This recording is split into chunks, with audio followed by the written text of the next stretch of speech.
What was before the boxing? So before the boxing, there wasn't much really, because I would have been like 8, 9 years old. Just kind of very bored. Just had a Nigerian father who was adamant on me becoming a doctor or something, so I had to try to find a way to get out of the house.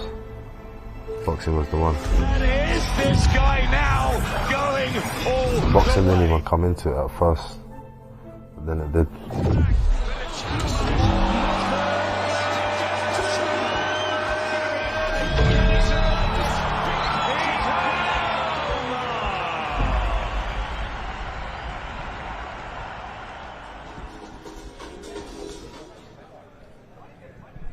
Hello and welcome to Manchester for the start of an extraordinary night of boxing. The countdown is over. In over 45 years of Frank Warren's Hall of Fame boxing career, one of the hallmarks of his promotion has been one of these kinds of shows, a magnificent 7 show. And that's what we've got coming up tonight on DAZN. DAZN, the global home of boxing, finally gets its first taste of this format. Now, the main event coming up later on is the return of the young future king of the heavyweight division, Moses Itauma. At just 21 years old, and in the space of 26 rounds, he is being tipped to go to the very top of this sport. But the man coming to ask questions, coming to examine those credentials, all the way from America, is Jermaine Franklin. And he's got his own plans. He wants to win, and he wants to become the face of American heavyweight boxing. Do not adjust your sets. It is just gone 3 o'clock now. It's such a big, extraordinary night of boxing. This is just the prelims. I'm Dev Sarni, and look who I've got with me in Manchester. Zach Miller, Jack Rafferty. How are we, fellas? We're good, mate. And better to be here, you know. I'm on the other side of the ropes tonight, not as expected, but what a great show it is. Another magnificent 7 in Manchester. I'm excited for the boxing tonight, yeah? Well, let's get straight into that, Zach, because you were meant to be on this show. Liam Davis, not Liam Miller. Oh, good thing he didn't hear that. Liam Davis, of course, was meant to fight against yourself. He's now fighting Francesco Grandelli later on tonight, European Featherweight Championship. But you had to pull out with injury, Zach. Yeah, listen, it's professional sport. You're putting your body through punishment day in, day out for years. Been boxing 20-odd years now, never had an injury. Just happened to come at a really bad time. I've had surgery. I'm 8 weeks post-op, and yeah, the recovery's going well. I'm here tonight. Hopefully Liam gets the win, and that fight's still there. You know, I want the winner, and I promise to be back in the best shape I can be. As soon as I can be back, I'll be back, and yeah, I'll be back right. Okay, good. We look forward to that. And speaking of being in good shape, look at this fella. Look what you've turned up in, Jack Rafferty. I'm liking this. Young Steve Gray here, haven't we? Come for his job. Did you say he looks like a young Steve Gray? That's tonight's main event referee, by the way, Steve Gray. Jack, what's going on? I've seen your fight is now announced. Echo Esserman, May 9th. What a fight. Yeah, what a fight. You know, I'm here tonight, like you said, a massive show again, and I'll be here again in 6 weeks against the engine, Echo Esserman. What a fight to be a part of. Tell me a little bit about that before we start getting it stuck in tonight, because I don't know how long I've got you for. Why have you taken that fight? It's a step up in weight now. I believe you've relinquished your titles at super lightweight. Talk me through this decision. Yeah, I've stepped up in weight. I've relinquished the titles, but it's the opportunities arose. You know, I've got a massive fight to be a part of. You know, on the 9th of May against a massive name, and you know, this is what I'm here for. Massive fights, and you know, I'm looking to do a job. Do a job on the engine? Yeah, big job. You know, it's engine v engine. You know, it's who wants it more. You know, I'm going to be fit and strong. You know, he comes and fit and strong, and I just think it's the wrong timing for him and the right timing for me. I love that. Great line, great line. Well, actually, that's our chat over for now, because this boxing, there's so much coming up tonight. This boxing is about to go and start. So you go and sit down with Darren, go and do your commentary, and you guys head over to Thomas Triber. Let's first welcome to the ring.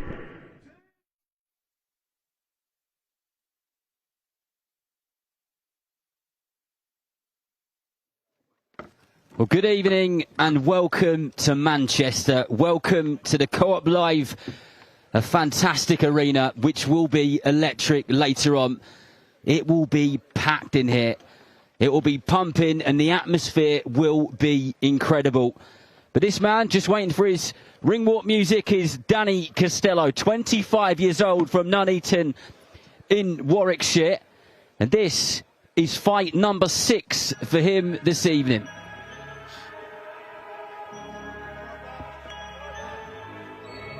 And now let's welcome to the ring, Star Boy, John Joe Kerrigan. Well, here we go then. John Joe Kerrigan, Starboy, just 18 years old, from Carlisle, the former amateur star and under-19 world champion, won his professional debut with 4 seconds remaining in his first fight. In the first round, he was cut in that fight, but came through wonderfully. He will be raring to go. Ladies and gentlemen, welcome to Championship Boxing from Co-op Live in Manchester, England. It is all being brought to you by Frank Warren for Queensberry, along with their great sponsors, Unibet, That Prize Guy, Riot Season, 32 Red, and Global Next Trade. A big thanks to those great sponsors. We get the action started with 4 rounds scheduled in the super welterweight division. When the bell rings, our referee in charge and scoring the contest will be John Latham. Introducing first, fighting out of the red corner, he comes to the ring wearing silver and weighed in officially at 152.5 pounds. Coming to us from Nuneaton, Yorkshire, England, he has a professional record of 4 wins with 2 defeats. Ladies and gentlemen, please welcome Danny Costello.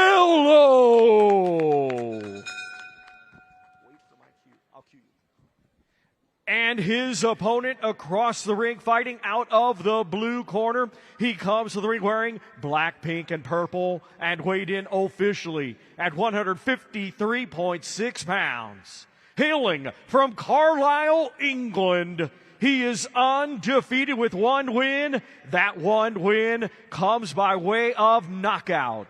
A stellar amateur, he became a 9-time national champion, a 2-time European champion, and youth world champion.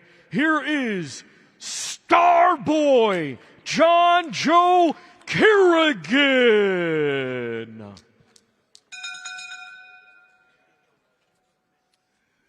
Right, lads, you're not expecting you both. You obey me instructions at all times. When I tell you to break, you both break clean. Defend yourselves at all times, and the best luck to you both. Touch gloves.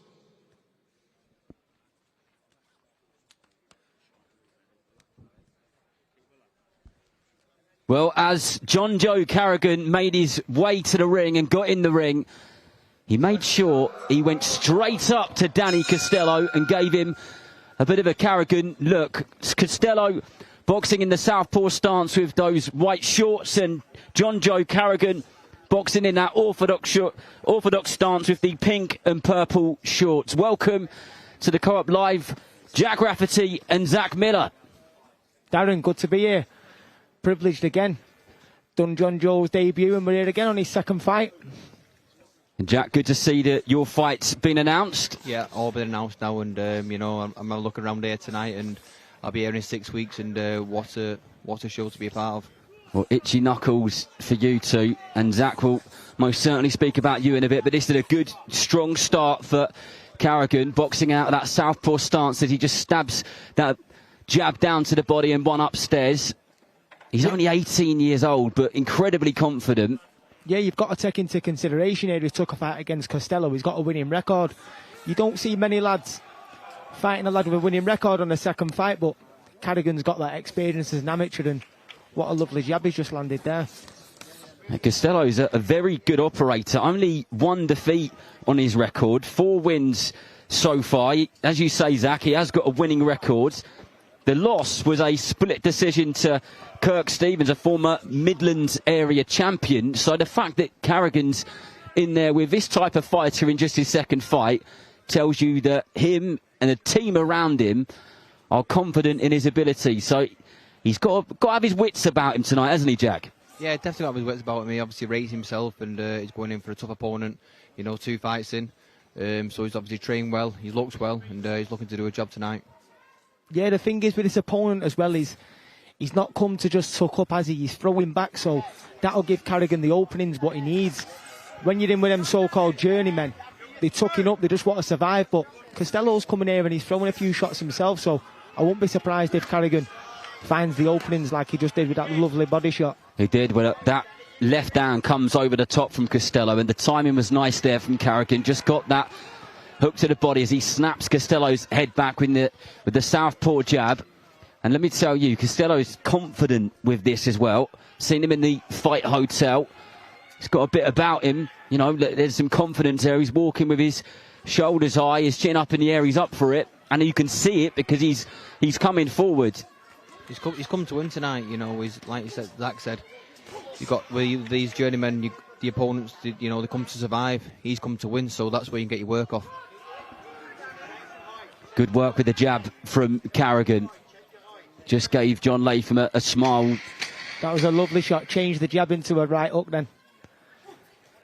Lovely shot again. He's picking his shots really nice here. Got a small bit of blood coming from Danny as well. I think that might have turned him on. But the jab was the key thing in the opening round, wasn't it? He does that nicely. He throws it with such beautiful timing, I think. Yeah, and I think there's no tell on the shot. You know, it's just coming from the shoulder. He's not doing anything before it, or where you're putting a tell on it. It's just coming straight out, bang, landing the jab and finishing, which is good. And he's staying switched on after it because Costello is throwing shots back. And Jack, what do you think Costello's got to do to try and get around that jab? Because that is Carrigan's main weapon, is it? What have you seen so far which you'd like to see a bit more from when it comes to Costello? Yeah, I think with his long levers, what he's got, like you said, he's landing the jab perfect. I think you need to come off a bit of head movement, you know, come off that line and, you know, try and get away from that long jab of his, you know, like I said, come in with a bit of head movement and paint the jab off him. But let's see if he can do that. As these guys picked up on ringside, it is really quite rare that you have a prospect like Carrigan in there with someone with a genuine winning record who's been in there with area level guys, and it normally takes a little while to get to that, but this one scheduled for 4 in the super welterweight division. Both fighters straight to the centre of the ring. Good body and head movement there from Costello. He'll be trying to get the brain ticking over and getting Carrigan thinking, that's for sure. Nice right hand there from Carrigan. He just steps off and goes round the outskirts of the ring, but looking very confident and very relaxed. Yeah, he's got a very relaxed style, but when the shots are thrown, they're solid shots. You know, you see a lot of amateurs come over to the pros and they'll still be very bouncy and very fast-paced, but he's settled into a pro style very early in his career, which is nice to see. Well, Carrigan looked after. Oh, good shots there by Shelley Finkel. Those who follow the sport closely will be familiar with Shelley Finkel's looked after so many incredible fighters over the years, including the likes of Manny Pacquiao, Pernell Whitaker, Evander Holyfield, just to name a few. So the fact that he's got him in his corner tells you that everything that you need to know. And Carrigan is really enjoying himself there, but fair play to Costello because he just took 3 or 4 fast shots there and just keeps on moving with the blood dripping down his face, Zach. Yeah, the accuracy is really good as well. He's putting 3 and 4 together and he's landing the 3 and the 4. It's good to see. He's clearly thinking about what he's doing as well, Carrigan, but I'm enjoying his performance up to now. He's enjoying himself in there, you know, he's into his rhythm now. He's landing the good shots and he's looking after himself there.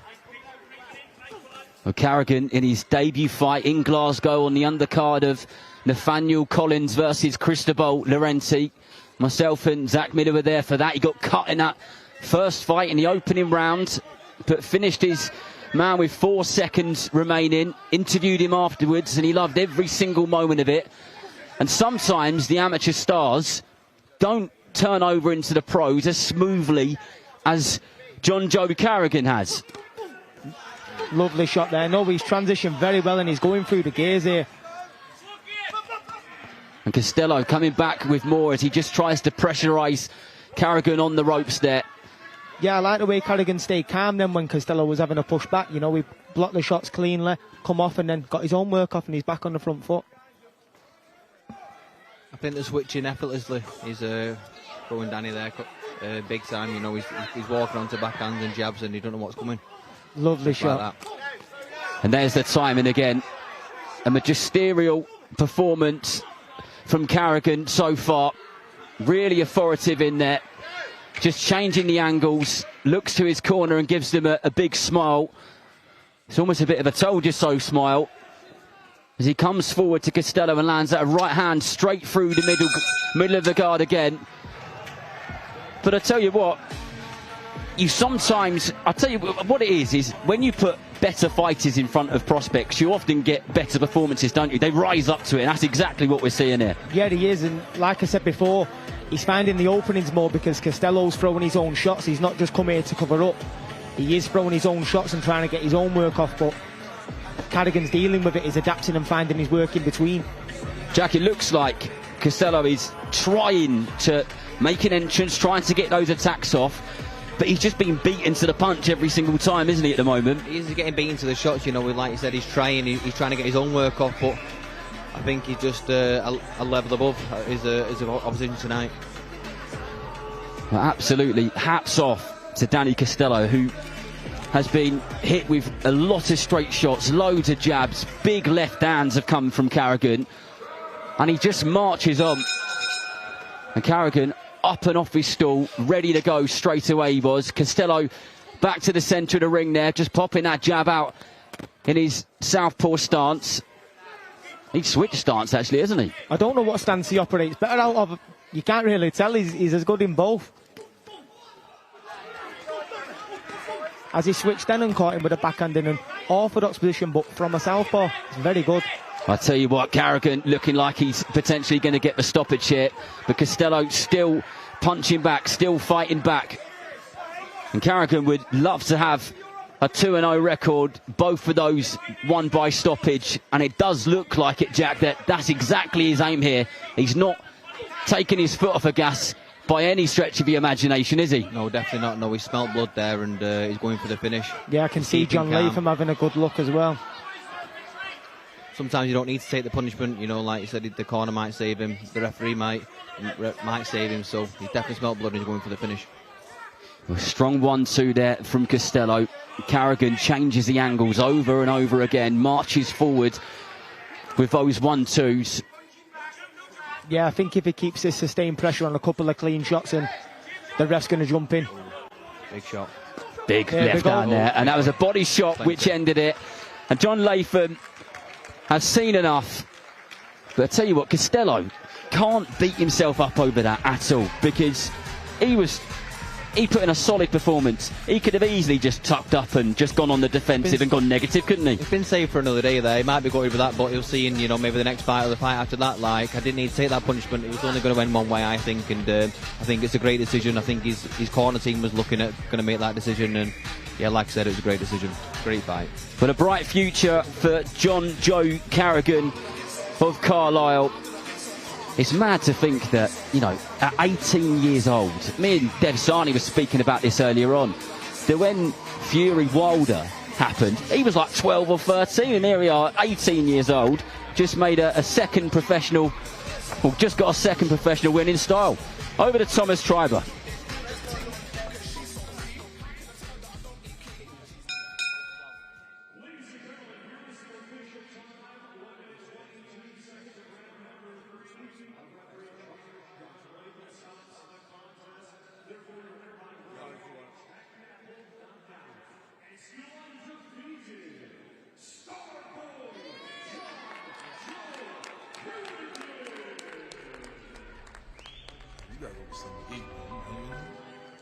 With a big smile on the face of John Joe Carrigan. It was only a couple of years ago. He was out in Colorado winning the Under-19 World Championships and did that in style. 7 months ago he made his professional debut in Glasgow. And here we are on the 28th of March at a Co-op Live in Manchester on a massive card where he gets win number 2. Well done to him. The star boy shining bright tonight.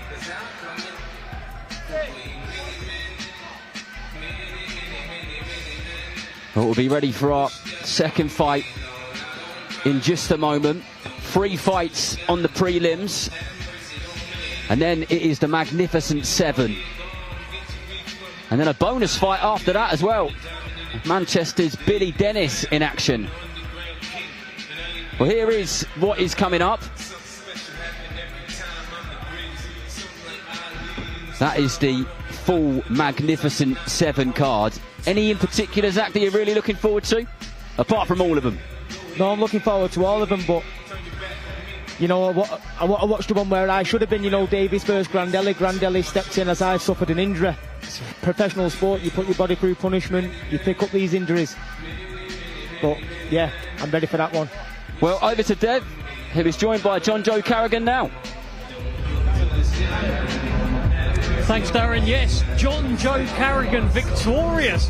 That turned into quite a bit of a scrap. Did you enjoy yourself? Fully enjoyed it. That's what I wanted, to be honest, in there. I wanted a scrap. That's what I got.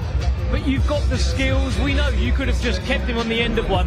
What was it about him that made you want to actually, you know, get in there and get involved? It wasn't just him, obviously. The crowd, I got all my mum and dad and that to go and bought tickets for it, so I want to give people a show, don't I? So, yeah, it's all about that. Well, you certainly did that now. You are 2 fights, 2 wins, 2 knockouts. What does the future hold for John Joe Carrigan?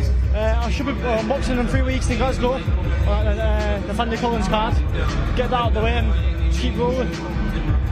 You got the stoppage as well. It was a wonderful body shot. Did you know the referee was going to jump in? I hit him in the first round, or second round it was. Just hit the body, I just see his face at drop. But yeah, I thought it'll come.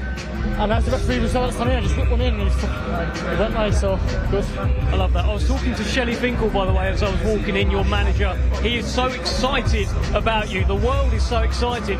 There's a feeling you might be like the best prospect in the country right now. Are you feeling that pressure at all? Do you believe the hype, John Joe? I wouldn't say pressure, no, but obviously when people say that about you, you've got to try and live up to it, haven't you? So I wouldn't say it's not pressure, no, but I'm trying to live the life, so I deserve it. Top man, one final thing. Your good friend Willie Hutchinson in action tonight, later on against Ezra Taylor. How's that going to go? Going stoppage. Definitely. Put any money on it. We'll really get him out there tonight. Top man, great to see you and congratulations, John Joe Carrigan. Okay, we have got Jack Rafferty, we have got Zach Miller, we're back. Gents, firstly, Zach, were you impressed by John Joe Carrigan? That was a good performance, that Dev. I was there on his debut. I had the privilege of commentating on it, and that was some performance. Costello wasn't no pushover. He come to throw his own shots and not just getting there and surviving. He exploited that. Very good. He looks a talent, doesn't he, John Joe? Definitely. The star boy was shining tonight. Yeah. He got an opponent there, what was throwing back, and that's where you get your work off. These journeymen, you know, they survive. He was in there to win, and he got a great performance there after that. Well, that was the star boy, John Joe Carrigan. There is very much a star boy in action in the main event. Let's talk about this. Jack Rafferty, it's Moses Itauma against Jermaine Franklin. There's so much talk, so much hype about young Moses. This is seen as the test. What are you seeing tonight? Yeah, it's UK versus US, you know, next big star. They're pushing on for big things. They're probably pushing on for a USIC, you know. The winner tonight is going to put one step forward to that. What a fight, what a show, and yeah, I'm excited for tonight's main event. Well, how are you seeing this one? Because Jermaine, a lot of people are saying that, you know, he took Anthony Joshua the distance, took Dillian White the distance in a close fight. So surely he's going to take Moses the distance, right? No chance. I think Moses is going to get him out of there in rounds 1 to 3. It's going to be quick. He's an exceptional talent. He's a bit of a freak, if you ask me. He's unbelievable. The way he picks his shots, the way he moves to such a big lad, but his boxing brain's unbelievable for an heavyweight, and I think you'll see that tonight. I dare you to call him a freak to his face. No, he's a freak in a good way. A freak in a good way. Listen, Jack, what is it that Moses does so well that's different to these other heavyweights out there? What I've seen of him, I've watched quite a bit on him, and I love the belief what he has in himself. You know, he knows what he is, he knows what he's got, and he backs it up and he's fighting. Obviously you've heard the sparring stories and you've seen him fight. This man can punch, this man can move, this man can box, he can do everything. And like I said, he took people the distance, and I think tonight you'll see how special Moses is. If he gets him out of there in a couple of rounds, if he does that, a thing that, you know, Anthony Joshua couldn't do, Dillian White couldn't do, and Jermaine Franklin's not been down, not been knocked out. If he does that, what on earth do you do with Moses Itauma, Zach? You're going to have to pay someone a hell of a lot of money to fight him. That's what you've got to do. He's selling out arenas like this. It's 23,500 in here. He's not even from Manchester. I was meant to be on the show, so I know how much his name being on the show has worked, and I'm getting people from all over the country. They don't just want to come watch me, they want to watch Moses Itauma. He's unbelievable, and what he's doing in the sport at such a young age, it's special. Yeah, there was a wonderful promo that went out. I think it's up on the Queensberry YouTube page. It's all about Moses being him. He is him, and that's kind of the feeling. So many people are going to pack out this arena later on tonight. That is the main event coming up on DAZN. But there is so much more than just the main event. There is a chief support bout that has got the world talking. Willie Hutchinson, Ezra Taylor, they have been yapping and yapping, talking the talk. Who's going to walk the walk tonight, Jack? What's the test for them both? You know, Willie thinks it's a mismatch. He shouldn't think he should be fighting Taylor. Taylor thinks exactly the same. So, like I said, they've been back and forth all week. And I think, you know, he's going to pull the big boy pants on and pull the socks up, and I think, like I said, what a fight it's going to be. Do you feel like Willie's got the advantage there then? I do, yeah. Like I said, in Moses, and I like him, Willie. I think he's been there, done that, and he's had the t-shirt a few times, so I'd like to see him, you know, back up what he's been saying, which I think he will. How are you seeing this one as well? There's been plenty of chat, just like there was meant to be with yourself and Liam Davis. Unfortunately, that one got pulled, but this one has remained, and it's been a great build-up. It has, from the first press conference which I was on. You know, you was there yourself, you was hosting it, and it was great. But let's put it right, they both can fight. They both had plenty of time to prepare, and you're going to get the best of each fighter. Who wins, who knows, we'll find out tonight. But they're both different in their own little ways. You know, you got Willa, very outgoing, Ezra, cool, calm, reserved, and in there tonight you're going to get the winner. But I'm excited for that fight. Well, Willie is the favourite with the bookies, and I guess it's because he has competed at a higher level. He's won at a higher level. The win over Craig Richards is the best win that either of those guys have. Is he rightly the favourite, even though he's got a couple of losses on the record? You've got to look at, you know, like you say, the Craig Richards win on that 5v5. It was a fantastic win. He's come back, beat Mark Jeffers, and yeah, he probably is the favourite. He's been about a little bit longer, but listen, Ezra's got momentum as well. He's coming off some great wins himself, and listen, bookies don't mean nothing. I've upset the bookies myself, so it is what it is at the bookies, but we'll see tonight. Ezra Taylor referred to Willie Hutchinson yesterday as a Timu Tyson Fury, because the way he talked, the way he's been acting and all of that. It's been great, some of the chat, the exchanges that they've had, Jack. Yeah, like I said, the chat they've been back and forth, it's going to bring the best out of each other. He's going to want to back his words up, vice versa. And I think tonight you're going to see that. Two great fighters. Like Willie said, I'm 27-year-old, I'm the best looking I've ever been, I'm the strongest I've ever been. And tonight you're going to see that. Like I said, great back and forth, and I'm very excited for this fight. I like that. You're also the best looking you've ever been, by the way. Again, we must look at this three-piece suit. Jack Rafferty has turned up. Someone said a young Steve Gray, you know, like I said, I think I'm looking for a job after boxing, and hopefully tonight I can get it. That's such a good line. You can be Steve Gray. There's a timekeeper over there as well. Go and jump in. Do what you got to do, Jack. Like I said, I'm after a job after boxing, just a bit of homework. I love it. What about Liam Davis then? He was who you were supposed to be fighting tonight. Zach Miller, of course, pulled out. Liam Davis now gets his shot to become a two-time, two-weight European champion. Can he do it? Yeah, I believe he can. I believe he'll beat Grandella. I believe he'll beat him well as well. Listen, Liam's a good fighter. He's not got where he's got without being a good fighter, but Liam wins tonight. I hope he does. I want him to win. I want him to go and win. I don't want him to get beat now. I want that fight to be as big as it can be, because I still want that fight. So, fair play to Liam. He's stayed professional. He's got a new opponent. I hope he goes in there and does the job, but I still want that fight. How good's Grandelli? Because we've seen him over in the UK before. He took on Nathaniel Collins. Gave Collins quite a hard fight in that fight. I think it was at York Hall. So, how good is he from what you've seen? I think you know what you're getting with Grandella. He's tough, rugged, always fit, and he's game. You know, he's going to come, he's going to bring it. He seems like a man who's always in good nick. He's a true professional, and he will come and bring it tonight. But I think Liam's just got a little bit too much for him. What is it that Liam does well then? I think Liam does a bit of everything well. I think he's a well-rounded fighter. Don't do nothing too special, don't do nothing fancy. He gets in there, sticks to his boxing, and he gets the win, do you know what I mean? But listen, I want that fight as soon as I'm back. Hopefully we get that. Listen, Zach, there's another fighter on this show who's kind of reminded me of you, young Josh Holmes. He's made his way up on this northern circuit, on the small halls. No one's really heard of him, but he gets his chance tonight to break out in a fight against Alex Murphy. I liken it to your moment against Henry Turner. Yeah, definitely. You know, like, I always appreciate the people who come from the small low shows coming onto the big stage, and it's hard, the small low shows, selling tickets, throwing money in yourself, and tonight he's going to want to reap the rewards. You know, he's got a good fight on a good platform, and he's going to want to stay here just exactly like I did. I feel like if I lost against Henry Turner, you know, I was going right down to the bottom of the pile. Tonight he's going to be in this position, and he's going to want to stay on these shows. He's going to want to get the win, and what a fight to be in with. Definitely. So much coming up, gentlemen. Go and join the commentary again. Thank you. And we're going to head back over to Thomas Triber because we have our next fight.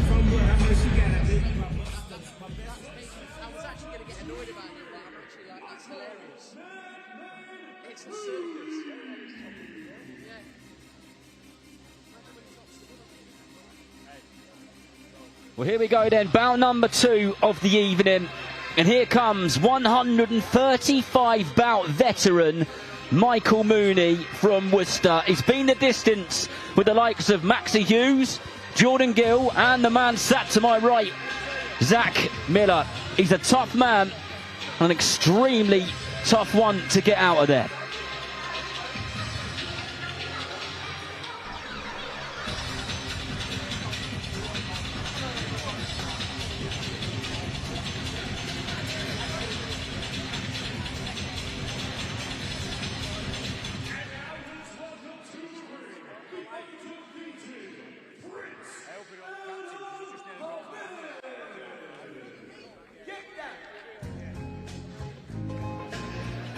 Well, this man is from boxing royalty, 25-year-old Adam Hamid from a fighting family, of course the son of a legendary fighter, Prince Nassim Hamid, who is sat right in the centre of ringside, ready to watch this young man back in action for the 7th time, as he just laps it all up and makes his way to the ring here at the Co-op Live in Manchester, looking very calm and confident, and a big smile as he steps into a professional boxing ring for the first time in 7 months.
Well, this is it, bout number 2 of the evening, bout number 7 of Adam Hamid's professional career.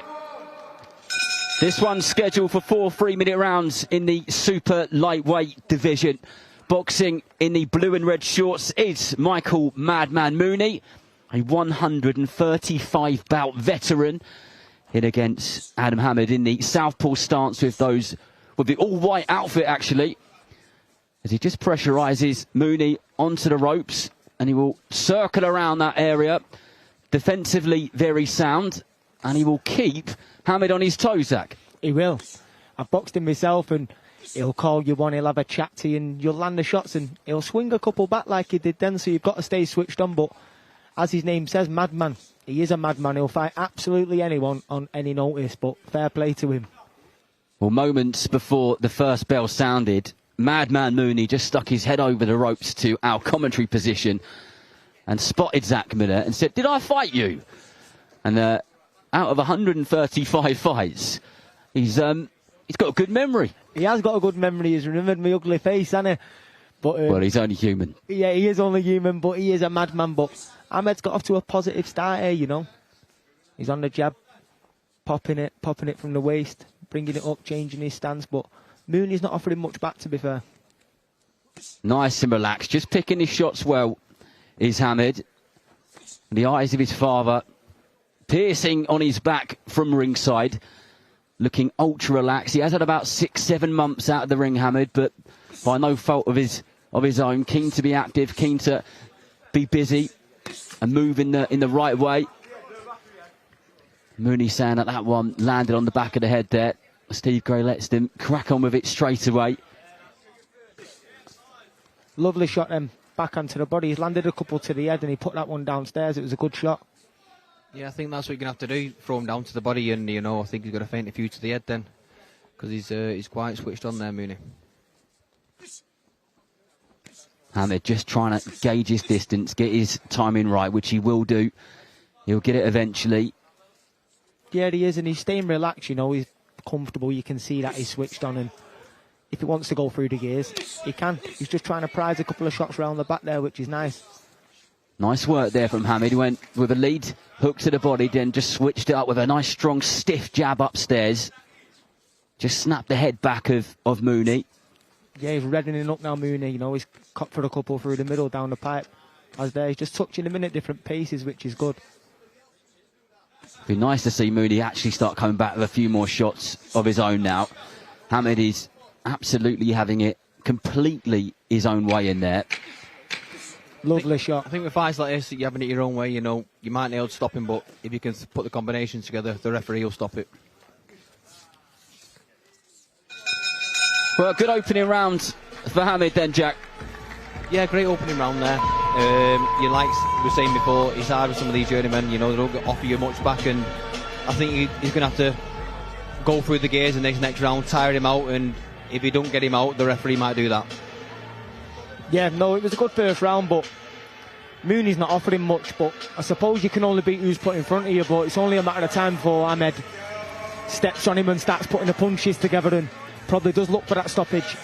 But it does look like if Adam Hamid wants to do that, if he wants to just let his hands go, he probably can get his man out of there pretty sharpish. But round one, completely and utterly in the favour of the blue corner. Adam Hamid having it entirely his way.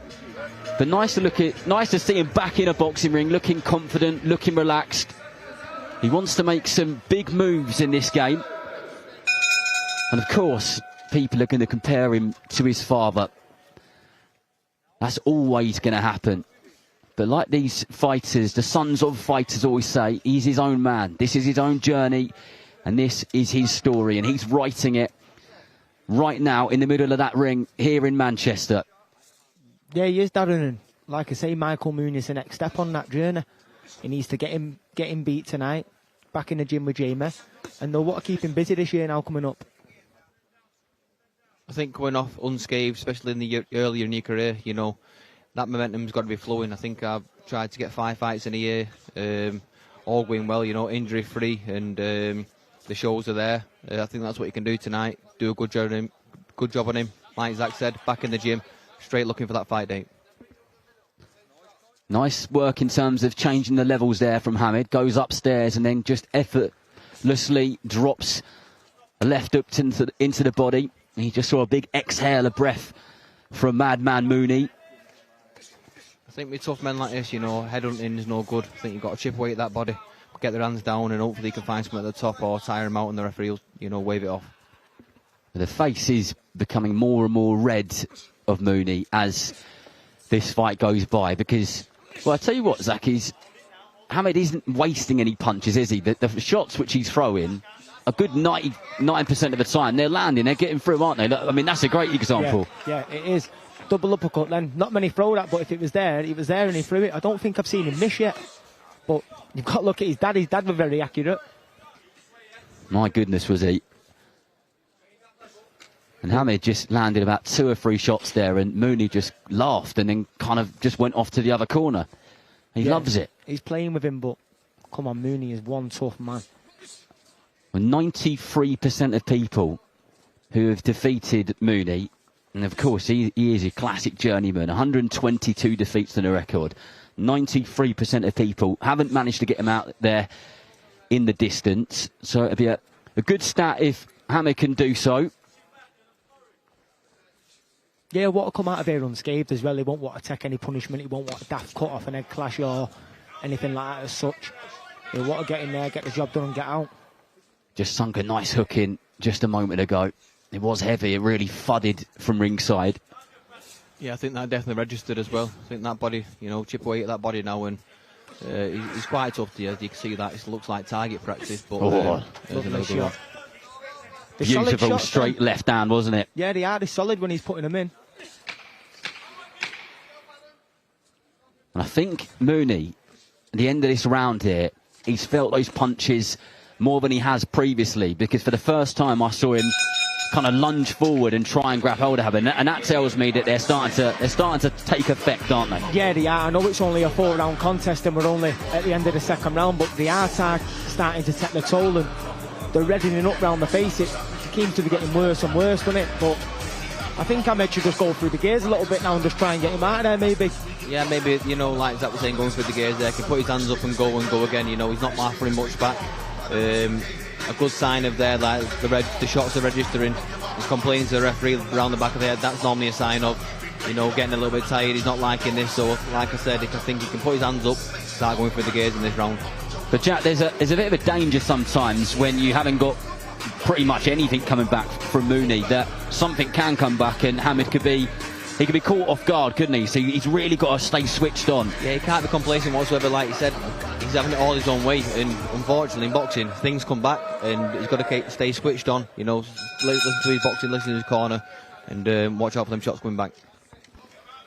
And don't get it twisted, he has absolutely stayed switched on. He hasn't taken his eyes off Madman Mooney for a tiny second, not one moment. But he starts this round nice and relaxed and just punches and bunches there. He's not really thinking either, he's just flowing, and you can tell that, can't you, in the fluidity of his shots. Yeah, I've seen it with his eyes. He's really switched on. He's not blinked once with Mooney. You know, he's really been switched on, and you've got to do that. You've got to connect with your opponent in a way, and that's what he's doing tonight, and he's getting the rewards of that by landing all these shots. Yeah, he's relaxed, and got to take in consideration he's not been in the ring for a while. He's going to want to maybe get some rounds in and enjoy it under the lights again, because you do the camp, you do all the hard sparring, and at the end of the day, Michael Mooney's been put in front of him, so that's his opponent on the night. He's just got to enjoy it and do what he needs to do. And if he wants to get a couple of rounds in, he will.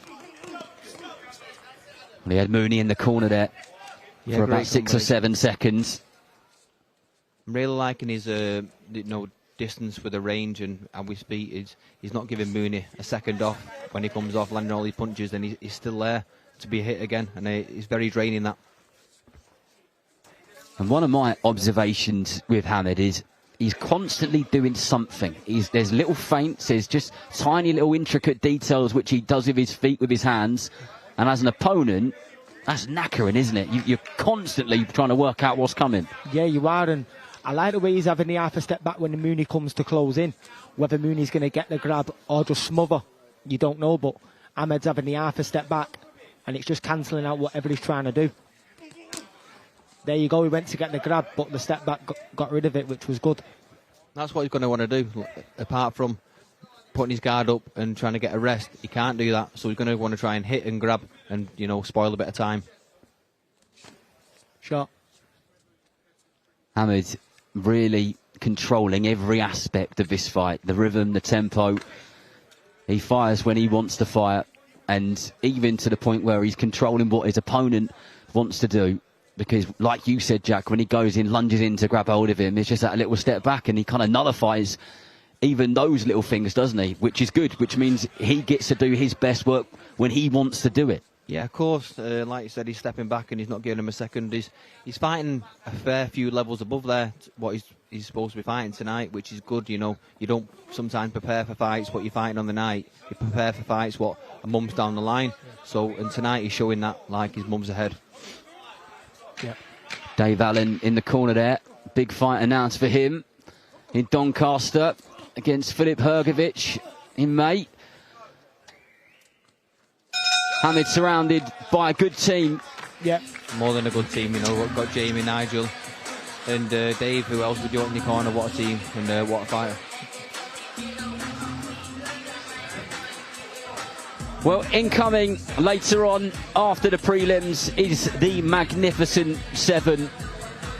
And there are some genuinely brilliant contests there.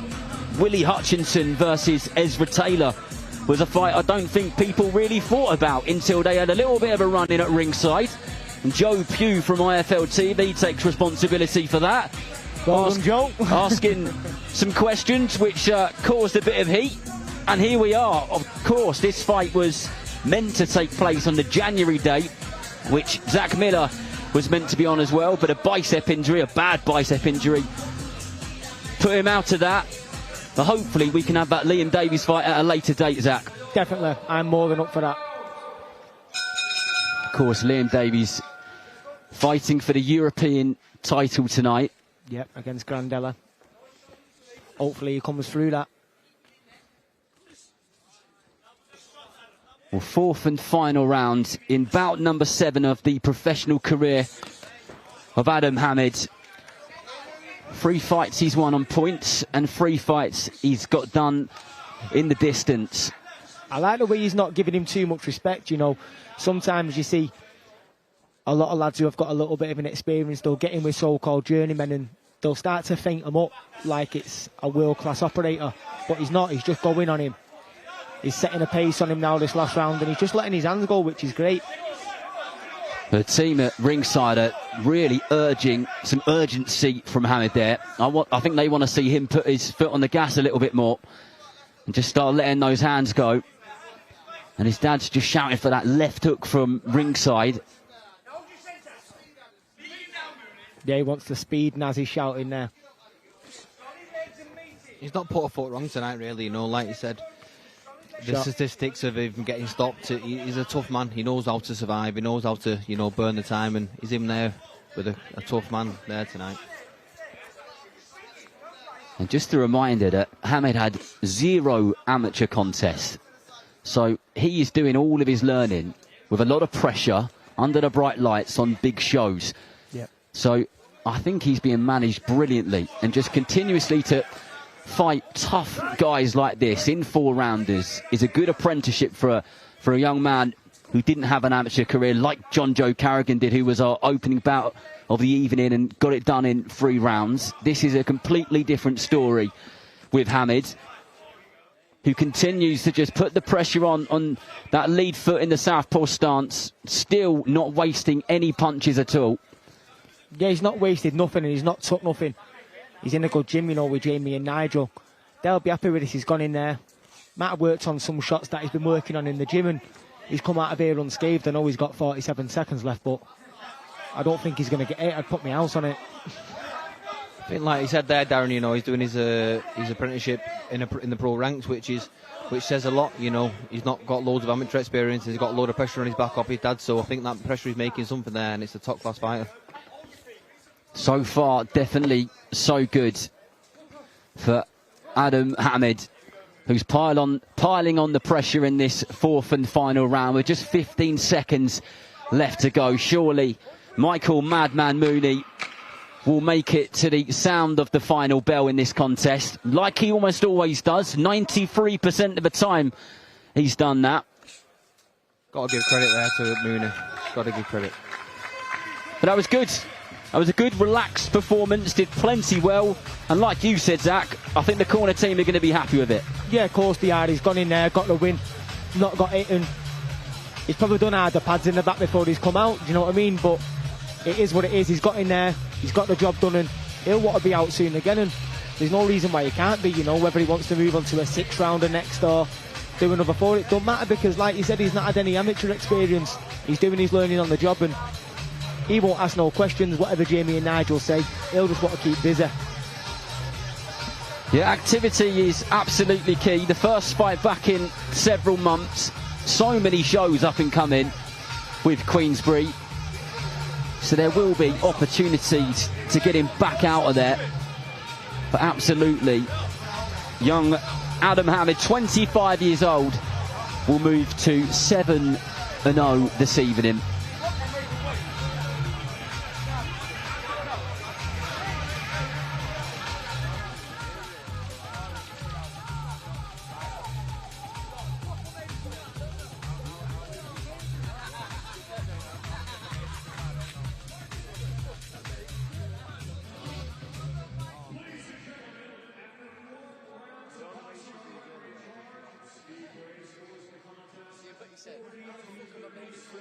For your winner, and still undefeated, Prince Adam Hamid.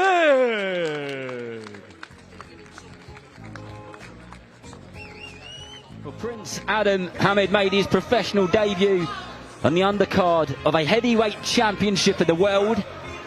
And fight number 7, he's on the undercard of a potential future heavyweight champion of the world. Will Moses Itauma go all the way? He is a tough man in front of him tonight in Jermaine Franklin. He is absolutely no way taking, frankly, Jermaine Franklin as a given at all. He knows the type of contest it's going to be. Franklin went the distance with Anthony Joshua, a peak Anthony Joshua. He went the distance with Dillian White, a peak Dillian White. And many people felt that he was on the wrong end of a decision that night, but the headline is a good one tonight. Yeah, it's very good, and who don't want to see Moses Itauma? He's the talk of the sport at the minute in this country, you know, the young coming up in heavyweight, and I'm excited to see him. Well, he's become a household name, hasn't he, Jack? Yeah, definitely. He's definitely become a household name. He's going to tonight. He's going to cost Frank a lot of money, because the next fight for Moses is going to, his opponent is going to cost the right load. So, well, over to Dev Sani.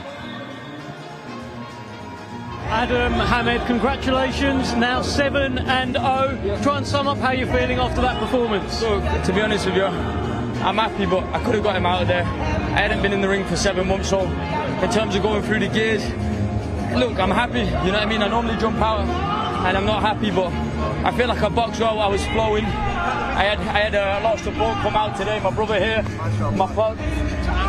Look, we didn't get the stoppage, but we also didn't get hit, and we boxed clean. And first time I've been in the ring in 7 months. And it's a long time. Alhamdulillah, feeling good, man. Well, you wanted something though. Go on, say it. I wanted to dedicate this fight to a friend of mine who passed away during this camp. Ian Champs Barbers. He was very, very close to me, as close as family, Allah Yarhamah. And I come out to James Brown, the boss, that's his favourite track. And look, I hope I did him proud tonight. Inshallah, he's in Jannah. And I did it for him tonight. So I'm sorry to hear that, but you most certainly would have done him proud, as I'm sure you done your father proud, as I'm sure you done your brother proud.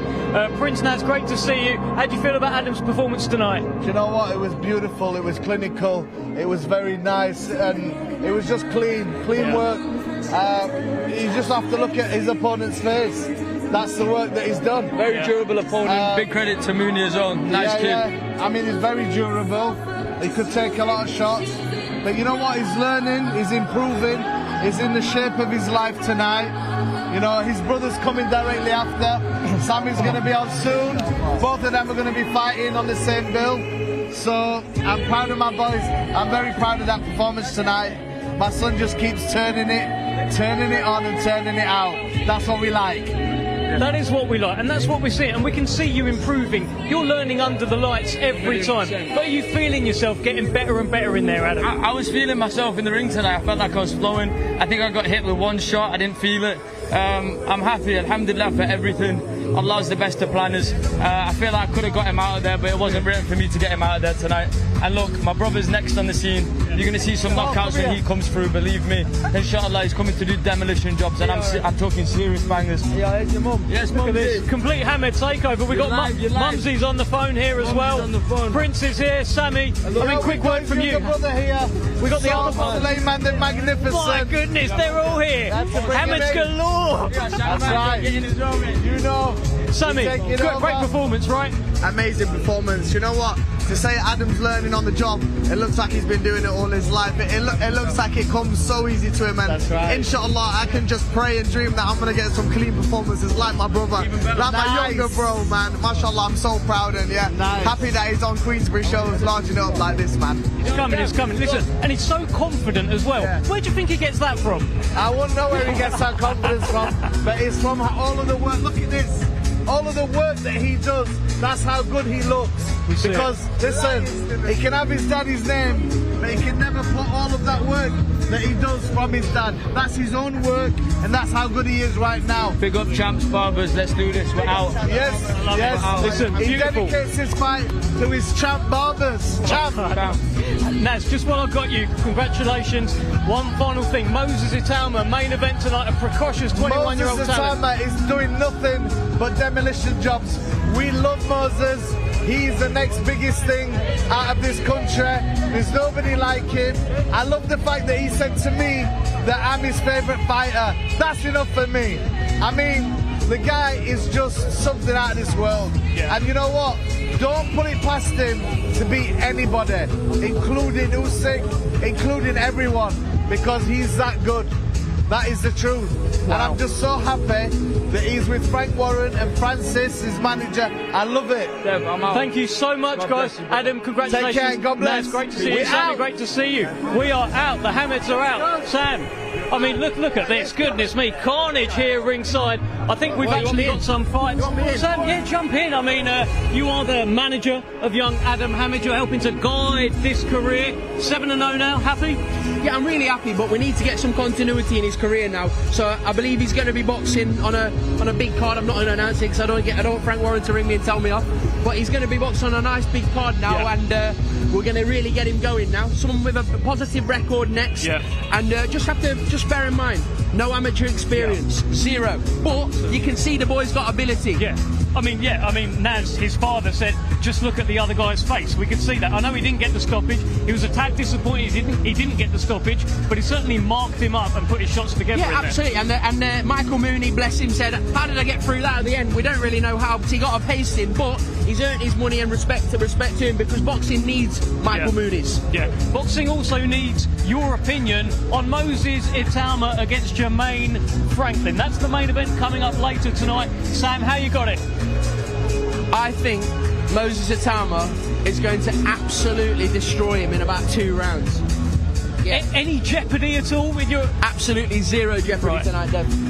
Zero. I mean, I'm looking forward to watch Ezra Taylor against Willie Hutchinson. That's what I'm looking forward to. Listen, let me just keep you on that point about no jeopardy.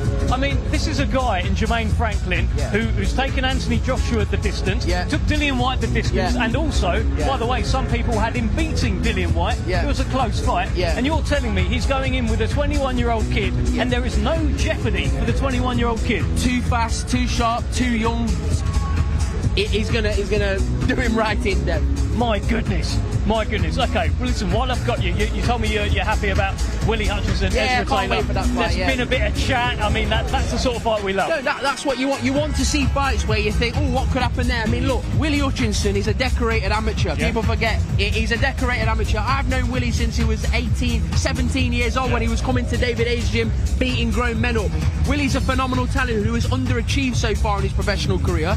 And I would have him the favourite tonight. But when you've got a very confident Ezra Taylor that's strutting around, telling people how he's going to do William, you've got to, like, it makes you listen to him. Fantastic fight that is, and that's what boxing needs, those type of fights. It's a great stat card tonight. Yeah, that's the thing. And on that fight, it felt like Ezra Taylor was scheduled, of course, to box Louis Edmondson, British and Commonwealth light heavyweight titles. That fight didn't happen, but that fight, Sam, that would have told us where Ezra is in terms of his levels. We've got so much going on here, but it feels like maybe he needed that fight. Then we could understand. Now he's jumping up to Willie Hutchinson. It feels like a bit of a jump in level. I mean, listen, Steve Woodall is a good fighter. He's got a great win on his record over Lerone Richards. Fantastic win there.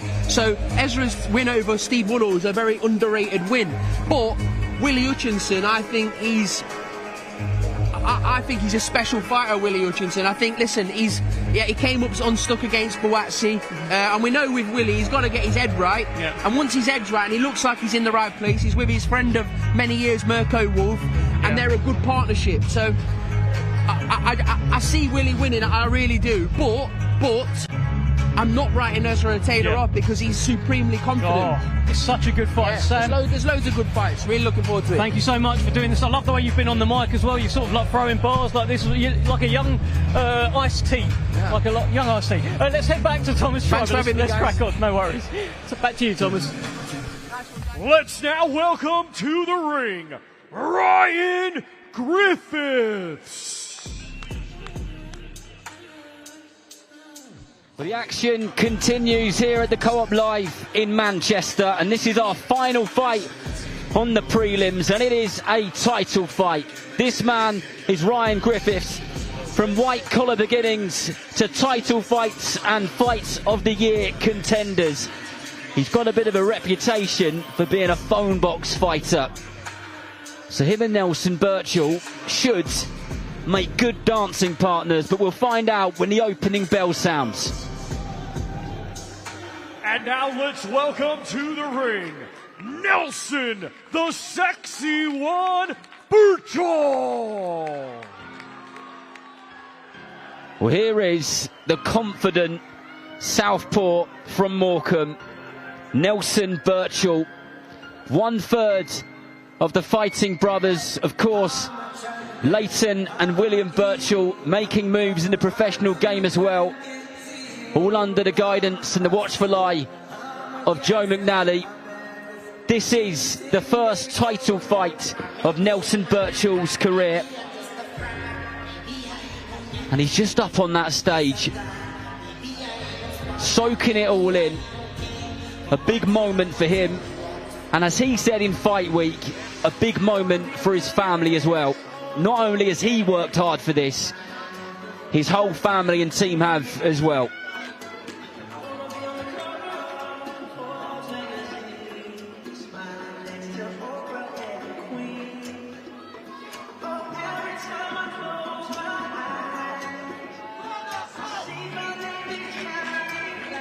Well, here he comes, slowly and steadily to the centre of the arena.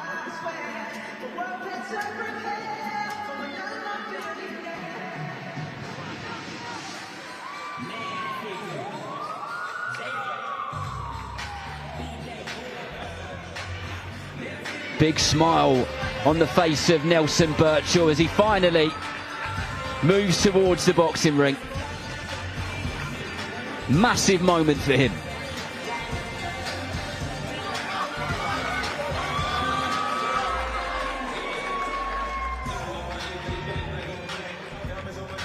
Ladies and gentlemen, this bout is scheduled for 10 rounds, and it'll be for the vacant English and vacant Commonwealth Silver Featherweight Championships. It is also a British title eliminator. Brought to you by Frank Warren for Queensberry, along with their great sponsors, Unibet, That Prize Guy, Riyadh Season, 32 Red, and Global Next Trade. It is sanctioned by the British Boxing Board of Control, Steward in Charge Suzanne Potts, along with the Commonwealth Boxing Council, Supervisor Debbie Down, Timekeeper Chris O'Connor. The judges are Steve Gray, John Latham, and Bob Williams. Our referee in charge will be Howard Foster. Introducing first, fighting out of the red corner, he comes to the ring wearing blue and green and weighed in officially at 124.6 pounds. Coming to us from Dudley, West Midlands, England, he has a professional record consisting of 7 wins, just 1 defeat, and 3 draws. Ladies and gentlemen, please welcome Ryan Griffiths. And his opponent across the ring, fighting out of the blue corner. He comes to the ring wearing black, silver, and blue, and weighed in officially at 125.5 pounds. Hailing from Morecambe, England, he had a stellar amateur career, becoming a 7-time national champion, and now as a professional, undefeated. 10 wins, 7 of his 10 wins come by way of knockout. Ladies and gentlemen, introducing Nelson, the Sexy One, Burchell. Wait for my cue. Spoke to you both in the dressing room. You both now expect, keep it clean, break straight away when told. Both you watch your heads in close. Good luck to you both. Touch gloves. Good luck, lads. For this one, scheduled for 10 3-minute rounds, and it is for the vacant English and Commonwealth silver featherweight titles. Also, a British title eliminator. This is the 5th title fight which Ryan Griffiths has been in, and the first one that Nelson Burchell has been in. But here we go. Griffiths boxing in the orthodox stance with those blue and green and yellow shorts. Nelson Burchell in the black and blue. And he'll try and be nice and authoritative with that jab. Definitely the toughest fighter that he's been in with so far. Griffiths' only defeat came in a points decision in a youth world title against Umar Khan. He just lands a nice right hand there, just straight through the centre of the guard. Nelson will take his time here and ease into this fight. Yeah, they're both just trying to establish the jabs at the minute. Nelson's come out being the aggressor, lovely shot, being the aggressor on the front foot. Landed a good right hook then. Burchell has had plenty of early knockouts, loads of them. Many of them have come in the first round as well. His last fight was in the undercard on a show which Queensberry did in Germany, headlined by Ajit Kabayel. It was a homecoming. That one went the distance. He got some rounds under his belt there. And when he's been interviewed by journalists speaking about his power and those early knockouts, he says, I never, ever look for it. Never. But they do come. Yeah, you can see he's not looking for it. He just landed a lovely slip backhand then, but he's not looking for the knockout shot. He's taking his time, and you know the shot will come. He's not throwing it to knock him out. He's just throwing the shot as he'd throw it anyway. He's very relaxed. It's a good start. I think, like you said then, Darren, he doesn't look for the knockouts, and they just come. And I've learned that early in my career. You know, you try and knock him out, it doesn't come. When you start sticking to your boxing, then big shots come. Yeah, the amount of times I've heard fighters say that when you're relaxed and you're not looking for it, and you're just in your rhythm and your flow, it will come. A nice jab to the body there from Griffiths. Yeah, Griffiths won't come here to lay over. He's come here to try and upset the apple cart. Nelson's on good momentum, you know. He's got a great record, 10-0, 7 knockouts. He's a good fighter, and tonight you'll see the level. Heavy punch in there from Burchell, as his friends and family ringside raise the volume. This will mean a lot to them as well, as much as it does to him. He's very aware that this is a team effort, although he's the man in there throwing the shots and receiving them. He's very switched on there, Burchell. You know, he's very calculated. He's looking for the right shots, and he's throwing them at the right times. I like the head movement. There's nothing, it's not massive head movement, it's just little dips and little slips. And he's throwing off it, which is nice. I think that's why Griffiths is going to the body a little bit more than the head. Nice work there from Griffiths. 4 or 5 shots, a couple upstairs, switched it up, head and body, body and head. What do you like so far then, Zach? I think it's a good first round, you know, both landing a couple of shots, but I like the work from Birchall. It's steady pressure coming forward, and he did land the bigger shots in that round, but like I said, Griffiths isn't here to roll over. This is going to catch fire, this fight. Who did you give that round to, Jack? Yeah, I'll give that to Birchall. I think he landed the cleaner and better shots. I think Griffiths come back in the end, like you said, a couple to the body, a couple to the head. Great opening first round. You know, like Zach said, I think it's going to catch fire. Well, Ryan Griffiths has 3 draws on his record, actually. Drew with Lewis Morris and Jack Dillingham in gruelling Midlands area title fights. And another one of his titles, as I mentioned earlier, was where he pushed Umar Khan all the way in a bid for the World Youth Belt. He's gone the distance two times in 10-rounders, where Nelson Birchall has only had an 8-rounder schedule, but it lasted a round. So it'll be interesting if we do get there later on, how the pair of them will be in terms of their engines. Yeah, like you said, Griffiths, he's got 3 draws. That's very, very unlucky. I've never heard of anyone having 3 draws before, and if the fight's close, he's going to want to step on the gas because he's not going to want that again, but who knows? Let's see if it gets that far and see if it's that close. Griffiths out on that front foot, just trying to establish that straight right hand, getting under the jab of Birchall, who tries to counter as the jab comes in to his body from Griffiths.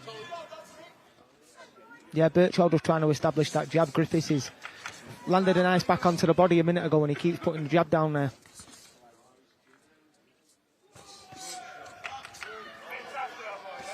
Griffiths has become known for being a bit of a phone box fighter. Those Midlands area title fights which he had could have been fought in a phone box. He does like that type of fight, but can mix it up. He's a fit guy, run loads of marathons, takes his training incredibly seriously, as does Nelson Birchall in that McNally gym. I think, like you were saying before, you know, he's been these 10-rounders before. That helps, that knowing where to step on it, where to, you know, pick your fight. And it's the management side of it, isn't it? Yeah, of course, yeah. He knows how to spend his energy through the rounds. Like I said, Birchall's done an 8-rounder and he only lost a round, so it'll be nice to see what, you know, when Birchall opens up and exploits his talent.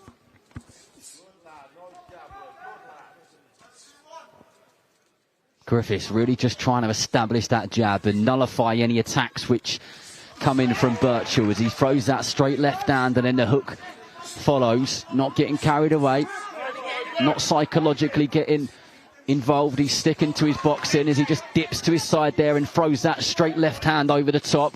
Yeah, I've seen Birchall look for a slip left hand a couple of times now. Birchall, Griffiths, if he's lazy, you know, with that right hand, he will get exploited with that shot. Lovely jab from Birchall. Good pressure this from Birchall. Yeah, it's just nice, steady pressure, nothing too fancy, nothing too much, but he's just keeping that pressure on. It's hard to get a rest when someone's in front of you like that, you know. You're not miles away with the distance, and if he can get a breather, he's there, he's on his toes, he's a step away from a shot. Yeah, and he's not working himself too hard. Staying nice and comfortable, just pumping that jab.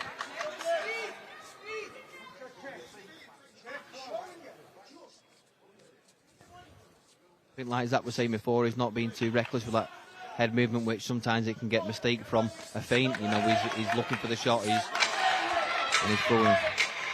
Well, Birchall, for me, just ever so slightly up in the pressure, the tempo. Yep. As each second of this fight goes by, and it looks like he's just starting to sit on his shots a little bit more as well. Yeah, it does, and he can clearly punch with the 7 knockouts on his record. It doesn't matter who you're in with, if you're knocking 7 of your 10 opponents out, you've clearly got some sort of power. And yeah, he's putting the shots together nice. I think if Griffiths becomes sloppy with his work, Birchall will exploit that, and you don't want to get exploited with a puncher. What Birchall's doing well for me, Jack, is something you picked up on in the opening round, is those little subtle movements, those tiny little head movements. He doesn't over-exaggerate anything, he doesn't waste any energy, does he? It's clever stuff, it's just enough of everything. Yeah, I think it helps you flow with your shots, you know. He's moving forward, he's keeping the pressure, and he's looking for the opening. He's not just doing that from a sitting target. He's moving his head, he's not too reckless, he's not too big, and he's getting his, you know, the slip back hands, and, you know, he's getting the slip jabs there. off that little head movement. Be interesting to know the information which is being fed in each corner. Both lads looking still calm, you know. So far, so good in this bout. Our last one on the prelims. A reminder, it's for the vacant English and Commonwealth silver featherweight titles and a British title eliminator. Great to have a title fight as well down in the prelims. Just shows how big the show is. Yeah, we're spoilt with fights this evening, and this is shaping up nicely so far. It is. So we go into round 3 of 10. Whether we'll get all the way to the 10th and final round will be another thing. It's something which Birchall doesn't tend to do. And we caught him in between them, which was a good shot. He's keeping his shape, which is nice as well. Lovely little dip. I think like Zach was saying before there, you can't be sloppy with your guard, you know, throwing with the puncher, and he got caught then from being a bit sloppy coming off with the low guard. Yeah, and Birchall just blocked a couple, stayed nice and solid and come back with his own shots. He's always in a position to throw, whether it's him leading or coming back with a counter, which is good. Good counter lead hook there from Birchall. Keeping Griffiths on his toe. Just landed a nice body shot there. Left hook right under the right elbow of Birchall. Birchall comes back with one of his own. He's a good counter puncher, is the young man from Morecambe. Both landed good shots there. Both landed simultaneously then. These are the type of fights which Birchall has been shouting for. Listen, and when there's a title on the line, it brings something else out in you then. Like you were saying there, Darren, there's a British title after this. Eliminated for that, and there's 2 titles on the line tonight. Both lads, unfortunately, are not going to want to mess up, and there's plenty on the line for them. And they're both boxing like it. Good lead hook again. That's nice from Birchall. 3 or 4 times he's landed that one. The timing's good on it. Yeah, he's just being that bit cleaner and tidier with the shot. You know, he's throwing it a little bit neater and it's getting there before Griffiths is. He kind of cocks it back and then just lets it ping, doesn't he? Yeah, and he throws it well. Nice and short, catching him on the inside. And again, slip up to the body. That was a very good shot. I think when Griffiths is throwing his backhand there, his left hand's dropping. I think that's why he's getting caught with the right hook. Yeah, you've got to look at the range as well. Look how tight he's keeping the range at all times. He's just on the edge and he can slip and throw. He can step back and throw, or he can just lead. The range is good. And there it is again. He slips it well and then throws that lead hook. Griffiths will try and work that out, try and get the timing right. And Birchall, for me, looks like he's starting to enjoy himself a bit in there. There's a big smile on his face, like a Cheshire cat at the end of that round. And Griffith has said in fight week, he's well aware that Nelson Birchall is a favourite in terms of not the bookies, but, you know, he's a very good product of Queensberry boxing, and he knows that he needs to come along and really steal this fight. Is he doing enough so far, Zach, for you? Yeah, I think Birchall's doing enough, and like you said then, he smiled like a Cheshire cat at the end of that round, and he's getting into his groove a little bit, but Griffiths caught him down with a shot at the end of the round that Birchall smiled at him, so Griffiths is still there, you know, he's still dangerous. He's not shows that he's a big, massive puncher, but you still don't want to be getting it with them clean shots. And Jack, for me, at the moment, probably 7 times out of 10, Birchall is beating Griffiths to the punch. Do you agree with that? Yeah, I agree with that. Like you said, I think Birchall's ahead, but it's not all one-way traffic, you know. Out of the percent what work is coming, you know, there is shots coming back and the scoring shots, so he's keeping him in the fight as such, but he's still behind on the cards, I think. And listen, Griffiths has landed some good shots, some eye-catching shots as well. Birchall is most definitely not having this all his own way. Which you should expect, you know, it's a title exactly, fight. It's going to be no pushover, you know. There's 2 lads in there fighting for a title at the end of the day, and, you know, they're giving the best they can do, and the shots coming back from both sides, which you should expect. Good body work there from Birchall, then goes upstairs. Yeah, the pace is up this round straight away again. He must have said something. Lead hook again, over and over again he throws that. And he is accurate with it. The timing's good, so he catches him with it as well. He's got a very good jab for the southpaw as well. You don't see many southpaws throwing it as much as Nelson is. You know, they'll fall with it, they'll feint with it, but no, he's pumping it out and it's landing. He's getting some good work off the jab. I like how he's flurrying with the shots, you know, he's throwing 3 or 4, next thing he's coming round the side and letting one come to the body. I like that Nice work. body work there from Griffiths. And the corner team right next to us at ringside, we're pleased with that, and they'll want to see more of that work as Birchall stands in the phone box with Griffiths. And I think this round is going to start to catch light a bit now. Yeah, as he goes to the body and then goes upstairs with a jab. Yeah. Yeah, there's leather getting traded here, there's leather getting traded. Won't be surprised if you see some nice shots through the middle lane now in a minute, you know, timing shots as the other one's throwing. That's what Birchall will want to try and land. Good head movement as well.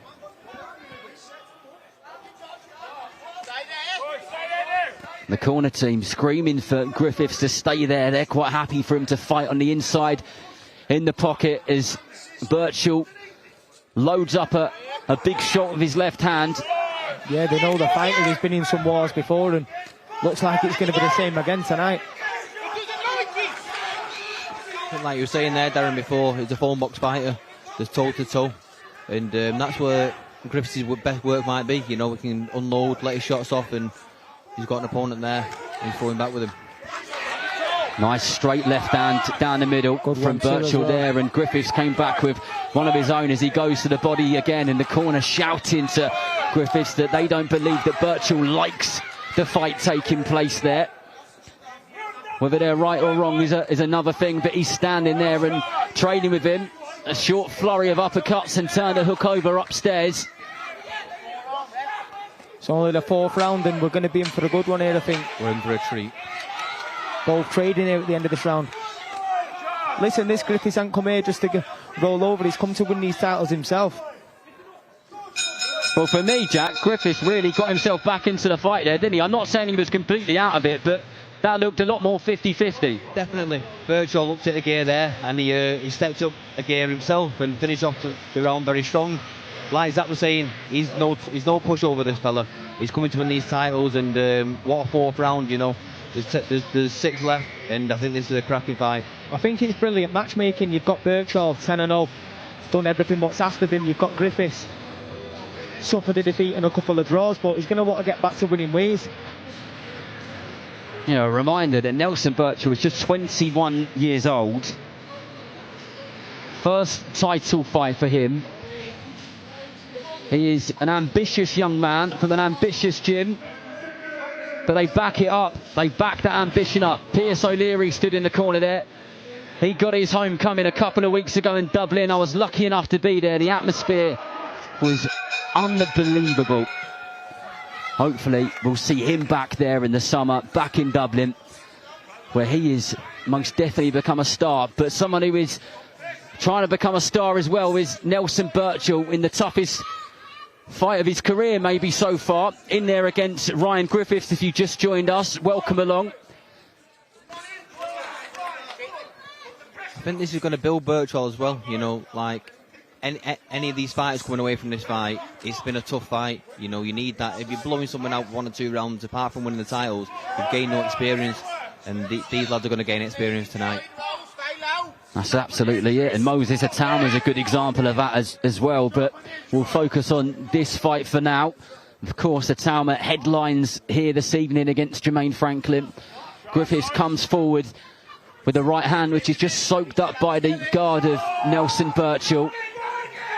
Griffiths is having some success here. He's getting through with a couple of shots there. He's fancying it. In the corner, you can tell by the enthusiasm and the energy which is coming out of it that they think their man's onto something here. Yeah, he had a bit of a better round last round, and he's come out here full of confidence on the front foot. Good head movement there from Birchall. Gets himself off the danger place on the ropes. Like seeing Nelson just get back on the jab now, finding a better quality work. Yeah, I think he was better at range, you know, he was slipping the shots and, you know, time with that right hook. I think this fight, you could see he wants it more and see where this fight's going to go later down the line. Like I said, these boys are trading leather, and what a fight it is. Griffiths loves this type of fight. He's been in loads of them. Stands there toe to toe That is his happy place in terms of the way that a fight can go in a boxing ring. Birchall snappy with that southpaw jab of his, being authoritative with it, but the pressure is coming from Griffiths at the moment as he slams in a right hook to the head of Birchall, who seems unfazed still. Those little subtle head movements are still going on in this 5th round of 10. Oh, big shot from Griffiths, lands him with a left hook. Yeah, I think like I was saying before, it can't be all one-way traffic. This is a big title fight. It's a 10-rounder. You know, you're not just going to get a lad there where you can just blow over. You need to work for what's on the line, and both lads are working here. Griffiths, I think Nelson just needs to get his boxing going again a little bit. Well, Howard Foster just having a quick word with Nelson Birchall. That one was definitely low.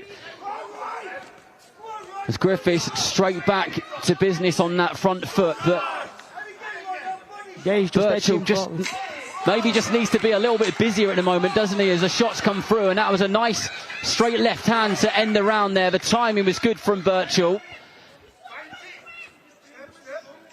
But Griffiths the one who's putting the pressure on. That was a good round, you know. You've got to look at the pressure from Griffiths, and then there were some classier shots towards the end of that round then from Birchall. It's what you like, but I think Griffiths is growing into this fight. Nelson's had a good start, but Griffiths has had a good last round and the round before. It's warming up into a good one, Darren. It is, and I tell you what, Jack, you said earlier on about Griffiths has been those 10 rounds a few times. Fight management was the phrase which he used. We're seeing it unfold in front of our eyes, aren't we? Because he just seems to be quite comfortable, Griffiths, in terms of the way that the rounds are going on and the pace which he's setting. Yeah, definitely. He's been here before. He knows what he knows when to push it, he knows when to save it, and he knows what to do. I've looked back there in Nelson's corner. I don't see no tiring, nothing like that. Listen, you can't win every round. I'm not saying he lost that round, but you can't win every second of the fight. Even if you lost 10 seconds, that doesn't matter. Well, you said he's been here before, and that was something which one of the corner teams shouted out to Griffith. You've been here before. Just reminded him he's been in these types of fights as he comes out on the front foot with confidence again. And that was a nice lead hook to the head from Birchall, who's boxing well on the back foot. Although the pressure is coming from Griffiths, I can't say that Birchall looks kind of too phased at the moment. He's taking it all in his stride, Zach. Yeah, he's staying cool, which is the most important thing. Griffiths was up off his stool and right in the middle of the ring, and he started this round fast, but Nelson's staying composed and he's getting his boxing back together here, which is good. Yeah, like Griffiths' corner was saying there, don't give him the space. He wants him close there, he wants him sat on his chest, he wants to make it uncomfortable for Birchall. Like we were saying before, Birchall's best work's coming from the end of his shots and when he's timing him coming in. Yeah, I don't think Griffiths wants this to be a boxing match as such. He wants to turn it into a tear-up. He's been there before. As Nelson, we don't know. But if it's a boxing match, Nelson wins it all day long. But listen, Griffiths is taking it to him here. I tell you what, you can tell it's a good bout this, because if you look around ringside in the arena, everyone's eyes are glued to the ring. The fans are getting their money's worth in here. Early on in the afternoon in Manchester, nice straight left hand down the middle, which snaps the head back of Griffiths. He landed one himself just before that. Yeah, I think everyone here is lucky tonight. You know, what a fight at 4:30 in the afternoon. The massive fight here now. 2 titles on the line, 2 cracking lads fighting it out. Yeah, the fight's been at a high pace as well. I know we're only in round 6, but it's going to play a factor down the line. It's a 10-round fight. It's all right setting off like a gun, you know, and landing loads of shots. Lovely double jab back. That was great from Birchall when he smells blood now, and he's just starting to layer those shots, and he sticks his toes into the canvas and lands a big left hand there, does Birchall. And Griffiths might be in a bit of trouble here as he finds himself in the corner, but he throws a right hand back of his own. A little dip in the legs from Birchall. Griffiths out of the danger zone. That was a big shot what Birchall landed there. I think there's a few big shots there. Big backhand. And the confidence, not that it was gone, but it looks like it's back, and singing loud for Birchall. Yeah, just little taps upstairs and then big shots which follow. Yeah, big shots. Griffiths had a couple of pushes the last couple of rounds, and as it took some out of him, Birchall just landed a couple of big shots then, so... Then that's eyed him up for great for the next round. Yeah, Griffiths has gotten away the bell here.